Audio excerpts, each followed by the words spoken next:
every You're the single chief word. director. I'm not. You should know the answer. What you just heard is the director of the FBI, unable to answer a question about people he fired himself, and inside this congressional hearing stopped people mid-sentence. Because the director of the FBI, the man responsible for protecting this country, couldn't answer a basic question about the people he fired, and not a classified question, not a sensitive one, just where did they work? That moment is what this video is about, but to understand why it matters, you need to know what came before it, because this wasn't a random exchange.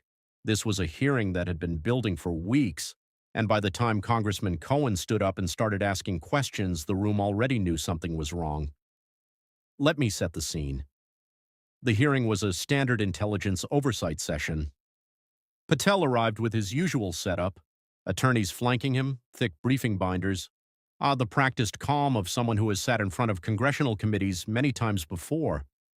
He knows the format. He knows how to run out the clock with careful language and procedural non-answers. He has done it before. He expected to do it again. What he didn't account for was the specific sequence of questions Cohen had prepared. Cohen started calmly. He referenced the threat from Iran. He referenced the Straits of Hormuz. He referenced the intelligence community's own annual threat assessment, unclassified, publicly available, which stated clearly that Iran's conventional forces remain capable of executing regional strikes and disrupting global energy supplies. The intelligence community had assessed Iranian retaliation capability, and events had validated that assessment entirely. Then he asked the first question. Did you know before the invasion of Iran that we were going to launch an invasion? Patel's answer was careful. He said he could discuss those details in a classified setting. He said he works with colleagues across the spectrum to provide advanced warning. He said the appropriate mechanisms were in place, but Cohen didn't move on. He pressed. Was it 2 days, 3 days, a month? Patel said it was sometime before that. Not a specific answer, not a timeline, just sometime before. Cohen noted it and moved forward. Because the next question was the one that actually mattered. Why did you fire at least a dozen agents in Counterintelligence Unit 12 that specializes in Iran counterintelligence, which makes us much less secure and safe with this war going on? Why, in the period before this war, did you fire at least a dozen agents from Counterintelligence Unit 12? This is the unit most Americans have never heard of. CI-12, the FBI's specialized Iran-focused counterintelligence team. The people whose entire job is to track Iran-linked threats operating inside the United States, to monitor Iranian assets, to maintain the quality of targeting intelligence used against Iranian operatives. That unit, the one most directly relevant to the threat environment that existed in January 2025. Patel's answer was that there are internal investigations, that careers at the FBI conduct reviews, that when people violate ethical obligations and high standards, it is his job to make the termination decision. Cohen didn't accept that. He asked a simpler version. The people you fired, those 12 people, were they experts on Iran? Patel said he didn't believe so. Cohen asked again. They worked in counterintelligence, did they not? Patel said he was taking Cohen at his word, that he wasn't familiar. Those 12 people, they were experts on Iran, were they not? I don't believe so. They worked in counterintelligence, did they not? I'm taking you at your word, sir. I'm not familiar. And then Cohen said the sentence that made the room go quiet. You're the chief director. I'm not. You should know the answer. You fired the people. Where did they work? Patel said, people were terminated for violating their ethical obligations and the high standards. He didn't answer the question. He never answered the question.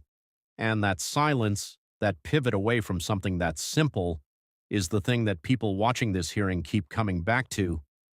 Because this wasn't a classified operation. This wasn't sensitive intelligence.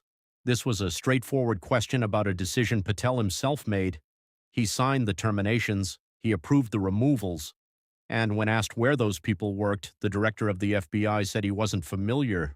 What followed only made it worse. Cohen asked whether the ethical violations Patel cited were related to the classified documents found in the bathroom at Mar-a-Lago. Patel said those matters are pending litigation. He wasn't going to comment on them. Then Cohen pivoted to something else. He asked Director Gabbard about CI2. She said she wasn't familiar with CI2. Cohen moved to the intelligence community's own threat assessment. Iran's large conventional forces are capable of inflicting substantial damage, capable of executing regional strikes, capable of disrupting shipping through the Strait of Hormuz. He asked, did Iran's assessed capabilities in that region change in the past year? Gabbard said no. He asked if Iran could still threaten shipping in the straits with missiles, mines, and small boats. She said their capabilities have been largely degraded, but yes, they still have means to threaten passage. Then he asked, how long can they keep the strait closed? She said she'd have to get an updated assessment from the intelligence community on that. Read that exchange again. The strait is a critical choke point for global oil supply. The United States is at war with Iran, and the Director of National Intelligence does not have a current assessment of how long Iran can close the strait. Cohen pointed out the obvious. If the president was briefed on supply chain assessments and economic impact projections, which Patel believed he was, and those assessments showed what happens to oil prices when the strait closes, and still no action was taken to strengthen defenses around it beforehand, that is a sequence of decisions that demands answers. No one gave him those answers. And this is what makes this hearing different from the standard congressional theater where politicians yell and officials dodge and nothing gets resolved. Cohen wasn't performing. He wasn't trying to get a clip. He was building a record, a very specific record.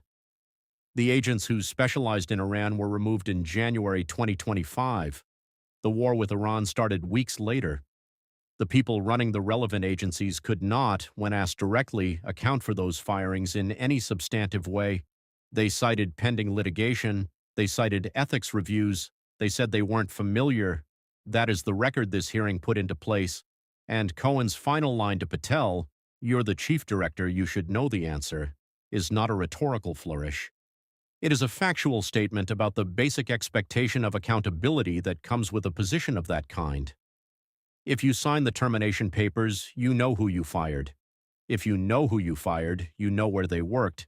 And if you can stand in front of a congressional committee and say you are not familiar with where your own decisions landed, then either you are not telling the truth, or you are not in control of your own agency. Neither answer is acceptable. Neither answer was given. What was given was a polished series of non-answers delivered with the confidence of someone who has never been made to actually answer anything.